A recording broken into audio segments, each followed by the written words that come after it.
2. Las ciudades. Carmen García Martínez, Alfonso Vázquez González. En el conjunto de la red urbana regional destaca el grupo de ciudades que se encuentra en la cúspide de su jerarquía urbana, formado por las 5 capitales provinciales, Talavera de la Reina, por su número de habitantes la segunda ciudad de la región, y Puerto Llano. Se trata de núcleos urbanos de tamaño medio que superan los 50.000 habitantes y tienen un señalado papel en la organización del territorio. El aspecto y las características con que se presentan actualmente resultan de su evolución histórica y sobre todo de las transformaciones que han experimentado durante el siglo pasado, especialmente en su segunda mitad. En 2 núcleos urbanos regionales la huella urbanística de un pasado de esplendor y la importancia de un patrimonio arquitectónico conservado hasta nuestros días perfectamente imbricado en su marco natural, han dado lugar a cascos urbanos reconocidos, en el caso de Toledo y Cuenca, como patrimonio de la humanidad. Por su parte, Albacete, Talavera, Guadalajara, Ciudad Real y Puerto Llano, aunque tienen notables diferencias en su origen e historia, se encuentran casi desprovistas de construcciones o restos urbanos anteriores al siglo XX, en buena medida debido a la falta de sensibilidad para la conservación de la memoria histórica que ha caracterizado algunas épocas recientes. Las últimas ciudades citadas tienen en común la pérdida de un elemento importante de su personalidad, el que se deriva del reconocimiento en su espacio urbano de su propio pasado. Por eso su carácter actual se encuentra marcado por otros aspectos, tales como su papel como modernas capitales comerciales, o bien por la importancia de la actividad industrial, en el caso de Puerto Llano. 2. Toledo, ciudad histórica y capital regional. El espacio natural donde está emplazado Toledo fue la clave del origen de la ciudad y de su desarrollo histórico. El río Tajo es el elemento geográfico principal de la disposición de esta ciudad, constituyendo una de las claves que explican su origen, su configuración, y el crecimiento urbano reciente. El emplazamiento del Toledo histórico se extiende sobre escarpado e irregular peñón rocoso que queda rodeado y aislado por el llamado Torno del Tajo, que circula por el este, sur y oeste. Consiste en un estrecho y profundo valle semicircular labrado por el río en el sector septentrional de la meseta cristalina de Toledo, formado por duras rocas metamórficas llamadas migmatitas de la era precámbrica. En la ciudad de Toledo y su entorno existen 4 tipos de paisajes geográficos relacionados con el río Tajo. El centro histórico, que se ubica en ese peñón migmatítico rodeado por el río, está dividido en varias colinas separadas por diversas vaguadas que desembocan en el Tajo. La zona periurbana, situada en el sur y denominada Los Cigarrales, que constituye uno de los paisajes más apreciados de esta ciudad debido a sus características naturales y a sus orígenes históricos culturales. Se trata de un terreno muy accidentado, a veces de fuertes pendientes, debido a que está ubicado sobre las laderas del borde norte de la meseta cristalina de Toledo, y con abundantes fracturas que han sido aprovechadas por arroyos para modelar abruptos barrancos. Las vegas del Tajo, situadas al este y oeste de la ciudad, Vega Alta y Vega Baja, que constituyen amplios valles de fondo plano cubiertos por terrazas fluviales donde se ubicaron importantes edificios en diferentes épocas históricas, por lo que forman parte del patrimonio de Toledo. Además, hasta la actualidad no ha habido una fuerte densidad urbana, por lo que desde estas zonas se aprecian unas vistas espléndidas del centro histórico toledano. Por último, los espacios del norte, que pertenecen a la cuenca sedimentaria del Tajo, formada por rocas arcillosas llamadas Alcaén, que han generado una topografía de suaves colinas y desniveles, por donde discurren algunos arroyos de la margen derecha del Tajo, como el Aserradero, y por donde pasa el histórico camino hacia Madrid, actual autovía. En esta zona se ha desarrollado gran parte de la expansión urbana reciente. El origen histórico de Toledo se centra en la época carpetana prerromana. Este primitivo poblado debió su existencia a la facilidad de defensa por su emplazamiento y por la posibilidad de cruzar fácilmente el río a través del vado situado antes del Torno de Tajo. Durante el período romano se convirtió en ciudad, llamada entonces Toletún, debido a su posición estratégica en el centro del valle medio del Tajo. Durante el Bajo Imperio Romano y en la época visigoda, cuando se convirtió en la urbs regia o capital de la monarquía, se extendió por la Vega Baja, donde se ubica el circo romano, y en donde están apareciendo en la actualidad una gran cantidad de restos urbanos visigodos, aunque próximamente esta zona se va a convertir en un denso espacio urbano. Sin embargo, el actual centro histórico de Toledo conserva con gran fidelidad su origen hispano-musulmán, ya que en dicha época, Tulaítula se convirtió en una ciudad circular rodeada por murallas, con multitud de calles empinadas, estrechas y tortuosas, y con callejones y adarves son salida, algunas de las cuales estaban techadas con cobertizos. Los espacios libres eran muy escasos, pues solo la explanada de Zocodover se podía considerar como un espacio público abierto. Se configuró así un entramado compacto, con grandes manzanas irregulares, integradas por edificios cerrados hacia el exterior y articulados en torno a un patio interior. En esta etapa convivieron en esta urbe las 3 culturas existentes: musulmanes, cristianos y judíos. La ciudad estaba dividida en sectores con funciones y residentes diferentes. La zona militar se situaba en el este, Alcázar, la judería en el oeste, la Medina en el centro, y los arrabales en el norte. Todavía se percibe esta ciudad islámica, a pesar de las transformaciones llevadas a cabo después de la conquista cristiana. La construcción de edificios religiosos y civiles que modificaron el plano primitivo. Las alineaciones de calles y aperturas de plazas llevadas a cabo en el siglo XVI. Y las intervenciones urbanísticas del siglo XIX, relacionadas, en algunos casos, con la desamortización de conventos, y en otros con la alineación de calles y con la creación de jardines y explanadas. Aunque el tipo de construcción tradicional toledano también se inspira en los edificios islámicos y mudéjares, con muros de ladrillo y mampostería, esta tipología constructiva se ha ido adaptando a los estilos artísticos de los distintos momentos históricos y al nivel social de sus habitantes. Sin embargo, a pesar de la protección jurídica patrimonial que se ha mantenido a través de varias normativas, Conjunto de Bellas en 1968, y Plan Especial del Casco Histórico de Toledo en 1997, en los últimos años se está produciendo un intenso fenómeno de renovación urbana en el casco histórico debido, en gran medida, a operaciones especulativas que conllevan la demolición de antiguas casas para construir edificios de apartamentos de alto coste, que imitan la tipología de fachadas tradicionales toledanas y aumentan el volumen de la construcción. En muy pocos casos se realiza una rehabilitación integral de los edificios históricos. Esta degradación morfológica, unida a los fenómenos de vaciamiento demográfico, de 14.225 habitantes en 1986 a 10.600 en 2005, y pérdida de vitalidad comercial, constituyen los grandes problemas actuales del centro histórico de Toledo. La expansión urbana extramuros se inició a partir de 1858, cuando llegó el ferrocarril a la ciudad. Entre ese año y 1936 aparecieron pequeños barrios de crecimiento espontáneo: Santa Bárbara enfrente de la estación de ferrocarril, San Antonio, entre la carretera de Madrid y el cementerio, y San Martín, al otro lado del mismo puente.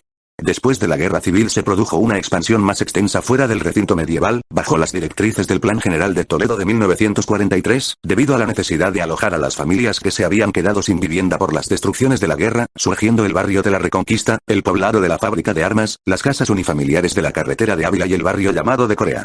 Desde 1961 hasta la actualidad ha tenido lugar un crecimiento más importante, dirigido primero por el Plan General de Ordenación Urbana de 1964 y después por el de 1986. El nuevo tejido urbano ha crecido por las únicas zonas favorables desde el punto de vista topográfico, las terrazas del Tajo del Este, y los terrenos terciarios hacia el norte y noroeste. Han surgido multitud de barrios nuevos, la mayoría de ellos desconectados del núcleo urbano, que cronológicamente son los siguientes: Palomarejos, Polígono Industrial, Santa María de Benquerencia, Santa Teresa, Buenavista y Avenida de Europa, Buenavista II. También se han creado urbanizaciones de viviendas unifamiliares, alejadas del área urbana, como Vista Hermosa La Legua, Las Nieves, Cigarrales La Pozuela Cero de los Palos, Montesión San Bernardo, y Valparaíso. El futuro de la expansión urbana estará determinado por el Plan de Ordenación Municipal que se aprobará próximamente y que, probablemente, extenderá la ciudad por Las Vegas del Tajo y dará lugar a la construcción de viviendas en los espacios urbanos no edificados, para unir los diferentes barrios de la ciudad. Ello puede generar un grave problema medioambiental y patrimonial, ya que se eliminará los espacios naturales de Las Vegas del Tajo, se deteriorará el patrimonio existente de dichas zonas, y desaparecerán las vistas del centro histórico desde la periferia urbana. Toledo, que tiene actualmente una población de más de 75.000 habitantes, es la capital de Castilla-La Mancha. Además de esta importante función político-administrativa, es una ciudad muy visitada por el turismo debido a su excelente patrimonio histórico, que ha permitido su declaración como Ciudad Patrimonio de la Humanidad por la UNESCO. De cara a su desarrollo futuro, es preciso tener en cuenta tres factores principales: su papel como centro administrativo regional, su función turística, y su valioso patrimonio histórico. La confluencia de estos factores está provocando, en la actualidad, unas actuaciones contrapuestas de conservación-transformación de sus paisajes urbanos y periféricos que es preciso controlar. 2. 3. Cuenca. Conservación y transformaciones en una ciudad medieval. En los primeros tiempos del dominio musulmán de la península, en el siglo VIII o IX, aparece el primitivo núcleo de Cuenca en torno a una alcazaba árabe perteneciente al Califato de Córdoba. El emplazamiento primitivo de Cuenca surge en la ladera del Cerro de San Cristóbal, en el saliente de roca caliza encajado entre las dos hoces que han labrado cerca de su confluencia los ríos Huécar y Júcar. La ciudad medieval musulmana se situó entre el castillo y el cerro de Mangana, donde estaba el alcázar. Las actividades económicas dominantes eran la agricultura, la ganadería, y también algunas artesanías, entre las que destacan pronto las textiles, alfombras y paños de lana. En 1177 Alfonso VIII la conquista para los cristianos, le otorga un fuero propio y la convierte en cabecera de un extenso alfoz. En esa época en la ciudad convivían cristianos, mudéjares y judíos. A pesar de su escasa población, tenía un papel señalado en la frontera oriental de la submeseta sur y era uno de los centros textiles más importantes del califato. Tras la conquista, el nuevo centro se extendió en torno a la actual Plaza Mayor, Catedral, Palacio Episcopal y Ayuntamiento. Época de prosperidad para Cuenca fueron los siglos XV y XVI, como consecuencia de su base económica tradicional, la ganadería y la lana. La ciudad aumentó de población y, aunque también se construyó en altura en la zona antigua con edificios de 6 a 10 plantas, se vio forzada a extenderse espacialmente fuera de su reducido recinto amurallado. Empieza a definirse la ciudad baja, donde se instalan comerciantes y artesanos, mientras que el estamento eclesiástico, cada vez más importante, se ubica en la parte alta y las clases populares pasan a ocupar los barrios marginales. Surgieron los primeros arrabales, además del barrio del Castillo. En la zona más alta, aparece el barrio de San Antón, junto al Júcar, de el de Tiradores, en la margen izquierda del Huécar. El siglo XVII fue de recesión económica y demográfica, pero ya desde finales del mismo y a lo largo del siguiente, se produce una cierta recuperación con la instalación de fábricas textiles, molinos de papel y la Casa de la Moneda. En el siglo XIX, el núcleo, que había mantenido su estructura básica desde el siglo XVI, se va transformando. A partir de mediados de esta centuria Cuenca, a pesar de la incidencia de las epidemias que asolaban en aquellos tiempos a la población, superará la crisis demográfica de la primera parte del siglo y entrará en una fase expansiva, gracias a los aportes migratorios, que llegará hasta la Guerra Civil. También en la misma época hay intentos para relanzar las industrias tradicionales textiles y papeleras, así como la explotación maderera de la serranía. Las condiciones de salubridad del casco urbano son bastante deficientes. La zona urbana se extiende hacia el sur y el este, donde se instala el ferrocarril, que llega en 1883. Este hecho influirá también en el inicio de la regularización urbanística, ya que a partir de 1887 Cuenca contará con un plan de alineamiento. En el siglo XX la ciudad alta, constituida por el casco antiguo intramuros, entra en una fase de abandono y degradación al dejar de ser el centro económico y social. Los servicios administrativos de la Diputación y el gobierno civil se desplazan a la ciudad baja, donde se produce una renovación importante para adecuarse a las nuevas circunstancias. Esta última, que era considerada ya desde el S.S.Billy como la ciudad productiva, Troitiño, 1984, se consolida como el lugar de residencia de las clases más altas y va concentrando cada vez más las actividades terciarias, comerciales y administrativas, con lo que afianza su papel de centro urbano.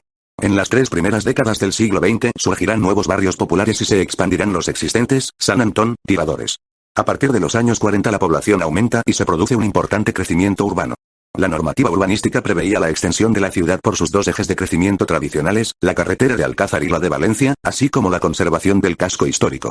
También en este momento la iniciativa oficial, ayuntamiento, el Estado a través de las obras sindical del hogar, da lugar a la construcción de viviendas que alojan a clases populares. En los años 60 se inicia un intenso proceso especulativo del suelo, provocado por la demanda de viviendas en un momento en que está vigente el Plan General de 1963, que se vio pronto desbordado. La última parte de la centuria contempla la aparición de nuevos elementos. La ciudad entra en una dinámica de cambio y crecimiento espacial, que hace que se doble la superficie que tenía a mediados de los 70. Además la ciudad alta de Cuenca se revaloriza por su función cultural y turística. Las actuaciones de recuperación y rehabilitación se consolidan en los años 80 y 90, lo que mejora sustancialmente la calidad ambiental de este espacio urbano de alto valor simbólico. La inclusión en 1996 del casco histórico en la lista del Patrimonio Mundial supone un momento clave. Se refuerzan así las potencialidades turísticas de la ciudad, que encuentra en esta actividad uno de sus pilares para su desarrollo futuro, y ve que se abren nuevas posibilidades con la prevista mejora de su red de transporte, inclusión en el trazado del AVE de Madrid a Valencia, y con la consolidación de su papel como ciudad de servicios. 2. 4. Albacete, una capital moderna dedicada a los servicios. La ciudad de Albacete surgió en la Edad Media, probablemente antes del siglo IX, como un pequeño enclave fortificado en uno de los promontorios que dominaban el llano donde tiene su emplazamiento. En los primeros tiempos de su existencia el pequeño villazo era dependiente de la vecina Chinchilla. Con su paso a manos cristianas a partir de 1241 y la consolidación de la paz, su localización, poco favorable en épocas bélicas, empieza a impulsar su crecimiento. Su situación como encrucijada de caminos fue un elemento clave en la expansión posterior. En 1375 obtiene la condición de villa, con lo que empieza una etapa de desarrollo autónomo, ya segregado de Chinchilla, basada en la riqueza agrícola y ganadera del llano albacetense. El siglo XVI fue un momento de expansión demográfica y también de extensión del plano urbano. En ese momento la zona urbanizada se había extendido al norte de Villaferrada, uno de los núcleos iniciales, hacia otras elevaciones como el Cerrillo, lugar donde hoy se levanta la Catedral de San Juan, y la Cuesta, en el barrio de Las Carretas. Por la hondonada situada entre estas 2 elevaciones circulaban las aguas de drenaje del núcleo. Las casas ocupaban la extensión que rodeaba a estos 3 primitivos promontorios que dominaban ligeramente el llano, delimitando el área más antigua de la ciudad. El lento crecimiento de los siglos posteriores hizo que hasta finales del siglo XIX se mantuviera prácticamente la misma extensión del espacio urbano. En 1883 se convierte en la capital provincial. Hasta ese momento Albacete es una villa, obtiene el título de ciudad en 1862, dedicada a la agricultura, con pocas tradiciones artesanas, entre las que destaca la cuchillería, y con algunas actividades de servicios. De ellas sobresale la celebración de la feria mercado en torno a una ermita situada en sus proximidades que, a partir de 1783, se trasladó a un recinto construido en la ciudad. La función comercial de Albacete se vio reforzada desde ese momento. Uno de los elementos más influyentes en la designación de la ciudad como capital fue su situación de encrucijada entre la meseta y la costa mediterránea, y en el paso desde Levante hacia la Andalucía interior. Por eso se vio beneficiada por la pronta llegada del ferrocarril, 1855. La construcción de la primera estación de tren dio lugar a la aparición de un primer ensanche urbano. En esa fecha vivían en el núcleo urbano unos 12.000 habitantes, a los que se añaden más de 4.700 en el campo y las pedanías. A lo largo de la segunda parte del siglo, la evolución de la población, que experimenta diferentes vaivenes, se encuentra muy ligada a la evolución, de avance o de crisis, del sector agrario dominante. En todo caso, su crecimiento ya era mayor que el de muchas zonas de la provincia. Los problemas derivados de la escasez de alimentos o de las epidemias, cólera, que fueron obstáculos para el aumento de la población, se veían compensados en parte con la llegada de inmigrantes. Al consolidar su papel de cabecera de la organización administrativa territorial, la ciudad amplía su dotación y equipamientos urbanos, y mejora los servicios públicos. Sin embargo, el período más destacado en la historia de la ciudad, donde se produce un gran crecimiento demográfico, acompañado por un notable dinamismo económico, se produce en el primer tercio del siglo XX. El crecimiento natural de la ciudad es moderado, pero se incrementa por los importantes flujos migratorios que recibe la capital, procedentes en gran medida de otros lugares de la provincia, que serán los principales responsables de las altas tasas de crecimiento de esta etapa. El fuerte impulso industrial, basado en la electricidad y las industrias relacionadas con la agricultura, a lo que se añade los talleres de cuchillería, la diversificación comercial, y el desarrollo financiero se manifiesta también en el espacio urbano. Albacete crece y amplía su perímetro, al tiempo que, en las calles principales se construyen algunos de los edificios más significativos. La plantación del Parque de Canalejas, luego de Abelardo Sánchez, atraerá la urbanización hacia el sur, rompiendo el tradicional esquema de crecimiento este-oeste. La guerra civil truncó todo este proceso. Hay que esperar a los años 60 para que se produzca la modernización de la sociedad y de la economía albacetense. En la etapa desarrollista, de 1960 a 1975, se inician los cambios con la creación del polígono industrial campoyano y con la terciarización de la economía local. El área construida aumenta, se transforma, y pierde su aspecto rural con la aparición de tipologías más modernas. Hay una intensa actividad edificadora no exenta de problemas, ya que la normativa urbanística vigente se vio pronto desbordada. La segregación socioespacial caracteriza la mayor parte de los barrios de la periferia urbana: San Pablo, San Pedro, El Sepulcro, Las 500, situados de forma discontinua más allá del casco consolidado, tras la barrera que supone la carretera de circunvalación y el antiguo trazado del ferrocarril. El traslado de la estación de tren en 1967 había generado una nueva zona de expansión urbana. A partir de 1985 se producen diversos hechos que marcan la etapa actual, de consolidación de una ciudad de servicios en expansión. El Plan General de Ordenación Urbana de 1985 buscará ordenar el crecimiento hacia el sur e integrar a los barrios y asentamientos establecidos más allá de la carretera de circunvalación. La ubicación en la zona meridional de la ciudad del campus universitario, la instalación de nuevos centros comerciales basados en grandes superficies, y el crecimiento residencial a partir de la difusión de las viviendas unifamiliares ha caracterizado la evolución reciente. Después de un periodo en el que han primado los planteamientos renovadores, se produce la recuperación y rehabilitación de los pocos edificios históricos que se habían salvado de la piqueta en la fase anterior: fábrica de harinas, teatro, circo.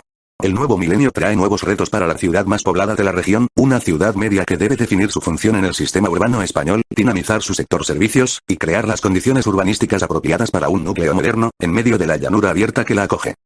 5. Talavera de la Reina, una ciudad dinámica y comercial. Los orígenes de la ciudad también son remotos, ya que, aunque quedan escasos restos romanos, parece que en las proximidades de la actual Talavera se alzó otro núcleo en estas tierras recorridas por las calzadas romanas que cruzaban el Tajo. Su emplazamiento se relaciona con un vado en el Tajo en el camino de Toledo a Emérita Augusta, en la terraza fluvial de la margen derecha del río que se encuentra cerca de la confluencia de este con el Alberche. En época musulmana Talavera era una plaza fuerte importante. Abderramán III en el siglo X hizo construir una muralla y un alcázar en el ángulo sureste de la villa. En ese momento se distinguía el núcleo más antiguo, la villa, limitado por el río en su parte meridional y por el arroyo de la Portiña al oeste, y los arrabales, el arrabal viejo hacia el oeste y noroeste, y el arrabal nuevo hacia el nordeste, que también fueron amurallados, dando lugar a una configuración característica de las ciudades musulmanas. Alfonso VI la conquistó para los cristianos en 1083, pero la inestabilidad fue el rasgo dominante a lo largo del siglo XII y a partir del XIII, ya que volvió a ser ocupada en otras ocasiones por los almorávides.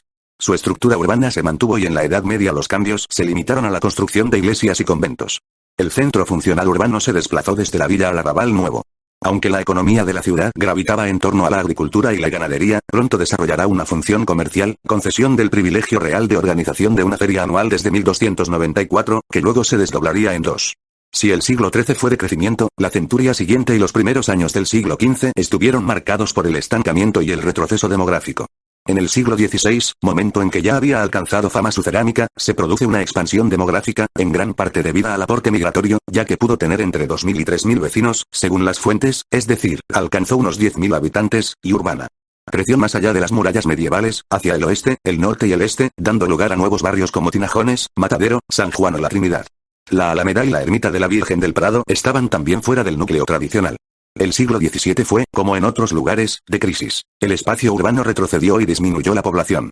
Esta se recupera en el siglo XVIII, momento en que se instala la Real Fábrica de Sedas, 1748, que permaneció abierta hasta 1851. Su perímetro urbano no varió a lo largo del siglo XIX a pesar del aumento de población de la segunda parte de la centuria, hasta 10.580 habitantes en 1900, y de la llegada del ferrocarril. Elementos negativos que explican esta escasa expansión fueron el cierre de la Real Fábrica de Sedas y las epidemias de cólera. En el siglo XX la ciudad volvió a extenderse más allá del núcleo medieval, por donde ya lo había hecho en el siglo XVI. En realidad, hay que esperar al fin de la guerra civil y, sobre todo a los años 50, para que se produzca un espectacular crecimiento demográfico que también se ha manifestado en la ampliación del espacio urbano. De hecho, las tasas de crecimiento medio anual superan el 3% en las décadas que van de 1950 a 1981, lo que la convirtió en una de las ciudades más dinámicas de Castilla-La Mancha. Esta expansión de la urbanización se ha realizado sin un documento regulador, lo que queda de manifiesto en la desorganización y la falta de visión de conjunto. En la década de los 50 se construyen los barrios de viviendas populares edificados por iniciativa pública. Desde 1961 se intensifica el crecimiento del núcleo debido al impulso de las actividades terciarias y al proceso de industrialización, con la creación de una zona industrial al oeste del casco urbano. El cauce fluvial ha funcionado históricamente como barrera, lo que ha frenado la ocupación de la orilla izquierda. La línea de ferrocarril se ha convertido también en otra barrera al crecimiento, por lo que la ciudad se ha extendido hacia el oeste, más industrial, y el este, residencial y de mayor categoría. El plano del casco histórico sigue un modelo radiocéntrico, apoyado sobre el río Tajo, mientras que las zonas nuevas se organizan en barrios con distintas tramas. En el interior del casco histórico, lo mismo que en otras ciudades de la región, se han dado procesos de renovación que han llevado a la coexistencia de bloques modernos en altura que alternan con las viviendas tradicionales. Zárate y Vázquez, 1990. Talavera, como han señalado otros autores, tiene en el río y en las actividades comerciales, relacionadas con la celebración de la feria, su razón de su ser. Su carácter de encrucijada de caminos y su papel como centro de una rica y extensa comarca siguen siendo importantes en el momento actual, en el que destaca la adaptación de la ciudad a las nuevas características del sector comercial. 2.6. Guadalajara y su expansión reciente tiene una situación junto a una vía natural de comunicaciones que es el río Henares, por cuyo corredor discurría la calzada romana que iba de Caesar Augusta a Emérita Augusta. De hecho, se tienen noticias de que en sus cercanías había un núcleo de poblamiento romano, Arriaca, de origen posiblemente anterior. El emplazamiento del núcleo histórico responde a cuestiones defensivas, por lo que se encuentra en una elevación del terreno, junto al río Henares, rodeado por los barrancos de la Alamín y de San Antonio. La ciudad que conocemos fue fundada por los árabes en la segunda mitad del siglo VIII o en la primera del siglo IX. Desde el principio de su fundación como una fortaleza situada entre los dos territorios, tuvo un carácter estratégico que continuó en los primeros tiempos de la Reconquista.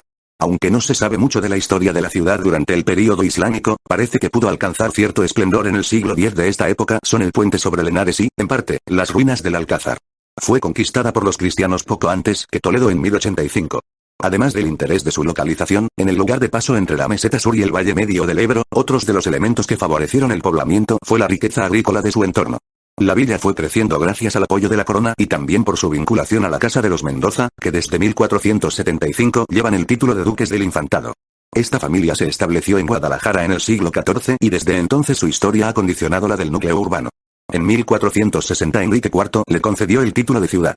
El siglo XVI fue un momento de prosperidad como ciudad nobiliaria y conventual. Llegó a tener unos 12.000 o 13.000 habitantes, buena parte de los cuales tenían relación con la corte ducal. Esta cifra luego disminuyó y no se volvió a alcanzar hasta el siglo XX. A pesar del aumento de población, el espacio urbano seguía limitándose al recinto medieval amurallado, solo superado en algunos pequeños arrabales. Por el contrario, el siglo XVII fue decadencia, ya que a la crisis demográfica y económica general, y a la expulsión de los moriscos, se añade el traslado de los duques del infantado a Madrid.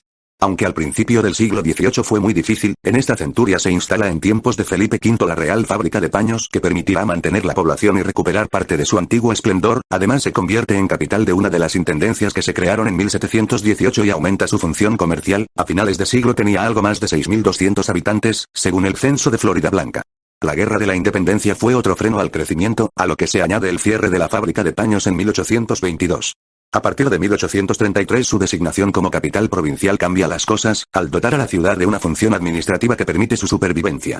Diversos hechos como la instalación de la Academia de Ingenieros Militares, 1840, la posterior llegada del ferrocarril en 1859 y la mejora de las comunicaciones, así como su papel comercial, confluyen para producir un aumento demográfico que se manifiesta en una cierta expansión urbana. Aparecen los primeros barrios fuera del recinto tradicional, que se instalan junto a los principales ejes viarios, y en la arquitectura que pervive en el centro de la ciudad. Aunque la falta de desarrollo industrial fue un factor limitante del crecimiento de Guadalajara hasta la mitad del siglo XX, antes de la guerra ya se había producido la instalación de algunas empresas industriales, dedicadas a la fabricación de vehículos o a los materiales de construcción. El ligero crecimiento demográfico de esta etapa se traduce en la aparición de barrios nuevos en las zonas de los antiguos arrabales y en las proximidades de las carreteras de Zaragoza y Cuenca como ejes de crecimiento. También surge, hacia el norte, el barrio de la Estación y el Parque de María Cristina. De 1941 a 1960 la ciudad se extendió en superficie por la construcción de nuevos barrios de iniciativa oficial que intentaban solucionar el problema de la vivienda, levantados por la Obra Sindical del Hogar, el Instituto Nacional de Previsión, el Instituto Nacional de la Vivienda y el Ayuntamiento. A partir de los años 60 se produce una gran transformación del espacio urbano de la ciudad, al tiempo que el mayor aumento demográfico de su historia. De hecho, las tasas de crecimiento medio anual de la década de los 60, 4,02%, de los 70, 5,12%, se sitúan entre las mayores de España, y muy por encima del resto de las capitales regionales, aunque luego este ritmo se ralentizó bastante. Este despegue se relaciona con la inclusión de Guadalajara en los planes de desarrollo y con su declaración como polígono de descongestión industrial de Madrid, 1959, lo que ha provocado un fuerte desarrollo industrial desde 1965. También se aprobó el Plan General de Ordenación Urbana de 1962 que reguló su crecimiento. Desde entonces se han construido en la periferia nuevas áreas residenciales, y se completaron las zonas industriales, polígonos de Henares y del Balconcillo. El casco histórico ha experimentado un proceso de renovación, con la sustitución de viviendas tradicionales por bloques de edificios para oficinas, terciarización, y viviendas de calidad. La huella del afán renovador de las décadas de los 60 y 70 queda visible en su espacio central al igual que en otras capitales modernas de Castilla-La Mancha. El desarrollo de otros planes posteriores, especialmente el del año 1983 y el 1999, regularon la transformación definitiva que experimenta Guadalajara en esta etapa reciente, cuando ya se ha consolidado su papel en el corredor de Henares. 2.7. Ciudad Real. Nuevas funciones e impulso de los servicios. La antigua Villa Real fue fundada en 1255 por Alfonso X el Sabio, por motivos políticos, en el camino de Toledo a Córdoba, en una zona dominada por la Orden de Calatrava. Cuando las órdenes desaparecen, empieza la crisis de la razón de ser de la ciudad, que fue solo superada gracias a los beneficios que le trajo su designación como capital provincial en 1833, Pillet, 2005. En la Edad Media, dentro del amplio recinto amurallado con forma de elipse casi perfecta, se formaron tres barrios bien diferenciados. La Judería, al este del casco urbano, destacaba por su gran extensión. La Morería, al oeste del núcleo, y el barrio cristiano en la zona meridional completaban el conjunto. Por su tamaño y por el escaso crecimiento de la población, este espacio no fue totalmente colmatado hasta bien entrado el siglo XX. Desde el siglo XV, 1420, consigue, de Juan II, el título de ciudad. La expulsión de los judíos, primero, y la de los moriscos, después, incidieron negativamente en la actividad urbana. Convertida desde 1691 en la capital de la provincia de La Mancha, título que ostentó hasta principios del Essex, excepto de 1750 al 1761, cuando su rival, Almagro, logró quitarle esta condición. El empobrecimiento y la decadencia que caracterizaron el siglo XVIII se apreciaban en el núcleo, donde gran parte de las edificaciones estaban en ruinas. En la segunda parte del siglo XIX se producen diversas actuaciones, que estuvieron determinadas por la llegada del ferrocarril, 1866, y sus consecuencias, así como por el derribo progresivo de la muralla. En el interior del casco urbano aparecen nuevas edificaciones significativas, casino, diputación, y se transforma la parroquia de Santa María en catedral. A principios del siglo XX la ciudad consigue diversas mejoras urbanas, inicio del alumbrado eléctrico, traída del agua desde el pantano de Gasset, red de alcantarillado. Aunque quedaban extensas zonas sin edificar en el interior, el elevado precio de este suelo hace que, a partir de la década de los 20, cuando aumenta la población, surjan los primeros barrios periféricos como Larache, al sur de la estación, Ciudad Jardín, acogida a la ley de casas baratas, y luego otros como Oriente, Poniente y Alarcos, Pillet, 2005. Tras la guerra se produce el mismo proceso que en otras ciudades de la región, la construcción de viviendas de promoción pública, debidas a la obra sindical del hogar y a otros promotores, que da lugar a nuevos barrios tanto en interior como en la periferia. Los planes generales de ordenación urbana de 1963 y 1978 favorecieron la construcción en altura y dieron lugar a una ciudad impersonal. Como en otras ciudades de la región, las décadas de los 60 y 70 estuvieron marcadas por la renovación urbana, construcción del actual Torreón de Alcázar, y la destrucción de la ciudad antigua. Las plazas del Pilar y Cervantes perdieron algunos de sus edificios significativos para levantar altas torres que contrastan con la edificación tradicional. Después de la consolidación del Estado de las Autonomías, los dos acontecimientos más importantes han sido la conexión con Madrid y Sevilla a través del AVE, 1992, y el desarrollo del campus universitario, en el que se encuentra el rectorado de la Universidad de Castilla-La Mancha, convertido en un importante motor de la ciudad. El Plan General de 1988 supuso un cambio al proponer la reducción de la altura de los edificios e impulsar la protección y rehabilitación del patrimonio urbano. La generación de nuevo suelo liberado por el traslado de la estación de ferrocarril y la ampliación de la zona suburbana por el oeste, donde se extienden las urbanizaciones de viviendas unifamiliares, son algunos de los hechos que caracterizan la evolución más reciente, con una nueva normativa urbanística que intenta ordenar el crecimiento de esta ciudad ya extendida por el municipio próximo de Miguel Turra. Ciudad Real tiene nuevos proyectos de futuro, como el aeropuerto, o el Reino de Don Quijote, un complejo urbanístico con diversas instalaciones hoteleras y equipamientos de ocio, lo que denota el dinamismo de esta capital que se ha modernizado visiblemente en los últimos años. 2.8. Puerto Llano. La evolución de una ciudad industrial. Puerto Llano tiene su emplazamiento en un paso natural que comunica el campo de Calatrava al norte con el río Ojailén y el valle de Alcudia al sur. En este lugar se ubica la ciudad medieval, que aparece en la primera mitad del siglo XIII como consecuencia del afán repoblador y de control del territorio de la Orden de Calatrava, después de la victoria de las Navas de Tolosa. La Plaza de la Tercia y la iglesia parroquial de la Asunción son elementos ordenadores de este pequeño espacio urbano primitivo. Su economía de carácter rural estaba especialmente orientada hacia las actividades ganaderas en relación con las características de su entorno. La segunda mitad del siglo XVI es una etapa de cierta prosperidad económica y auge demográfico marcada por el desarrollo de una nueva actividad, las manufacturas de paños. Este impulso se observa también en el espacio urbano que crece hacia el norte y se reordena en torno a la Plaza Mayor. Después de su expansión urbana fue muy lenta hasta el siglo XIX. En esta centuria aparecerán nuevos elementos que provocarían cambios muy importantes en las características urbanas. La existencia de un manantial de agua con propiedades terapéuticas dio lugar al desarrollo de la actividad balnearia, y también a la conversión del Paseo de San Gregorio, donde se encontraba la Fuente Agria, y actualmente el centro funcional de la ciudad, en un eje estructurador del crecimiento. Pero el gran cambio se produce a partir de 1873, con el descubrimiento de la cuenca de carbón, y después con la explotación de las pizarras bituminosas de sus inmediaciones, cuya utilización para fabricación de combustibles se potenció en la primera mitad del siglo XX. En esta etapa la ciudad tuvo un crecimiento demográfico espectacular, en relación directa con su especialización en estas nuevas actividades económicas. Los dos principales momentos de auge de crecimiento demográfico se producen, primero, en la década de 1910 a 1920 y, luego, superada la crisis de los años 20, a partir de 1930, cuando tiene una evolución muy rápida hasta los años 60, Cañizares, 2001. La especialización minera, la industrialización y el aumento demográfico desencadenaron a su vez profundas transformaciones urbanas que se aprecian en dos fases principales. Primero, el desarrollo de la ciudad del carbono minera hasta los años 40, y más tarde el de la ciudad industrial desde esa década hasta mediados de los años 70. A principios del siglo XX el casco urbano había crecido ya hacia el norte y hacia el este. Desde entonces la expansión fue espectacular con la aparición de los barrios mineros de autoconstrucción que ocupaban la falda de los cerros próximos y ampliaban un espacio urbano con muchos problemas de vivienda e insalubridad.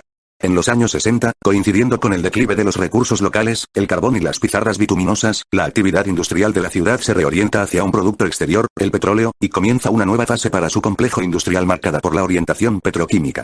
En esta etapa la iniciativa pública promueve la creación de viviendas de obreros, algunas siguiendo los planteamientos de la ciudad jardín, como el poblado.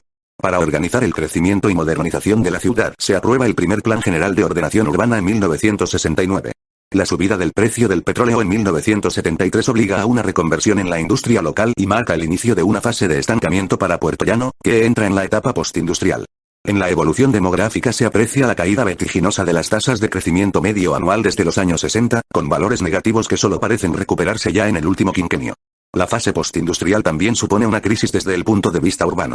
El crecimiento se detiene y son patentes los problemas de contaminación medioambiental, ante los que se empiezan a tomar medidas correctivas. Actualmente, superada la crisis, Puerto Llano ha reforzado sus actividades industriales con algunas de reciente creación, y tiene proyectos de nuevas infraestructuras de comunicación. El nuevo milenio parece que ha traído junto con la recuperación demográfica nuevas perspectivas para ciudad industrial.